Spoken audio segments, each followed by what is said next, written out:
Si vous aimez l'univers de Tolkien, vous allez adorer ce jeune auteur corrézien, un sujet signé Camille Becchetti et Julie Radnac.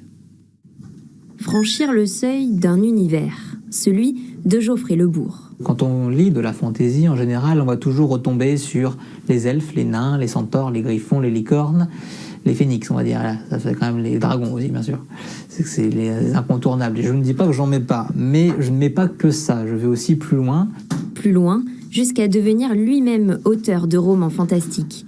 À la manière d'un Tolkien du XXIe siècle, Geoffrey est le créateur de mondes imaginaires qu'il décline dans ses sagas.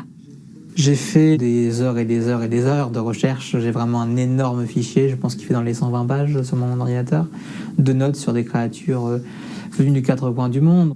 À peine 25 ans, le jeune auteur prépare déjà la sortie de son 11e roman. J'étais plutôt sur un livre par an auparavant.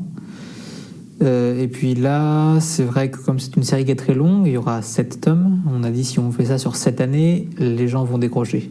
Donc il faut qu'on essaye, comme pour le moment en tout cas je peux le faire, je tiens le rythme, d'en faire plutôt tous les 6 mois. Efficacité et rigueur pour tenir le rythme de publication, certes, mais surtout de créativité. Diagnostiqué il y a à peine 3 ans du syndrome d'Asperger, l'écriture a d'autant plus pris sa place dans la vie du jeune homme. Là pour le moment, donc, on va rester sur le lac de Jade jusqu'au chapitre 13, et après ils vont remonter dans les plaines, vers les Nozaghi. Aujourd'hui, moi je trouve qu'il a un style d'écriture, c'est extrêmement fouillé, c'est très précis, à l'image de Geoffrey.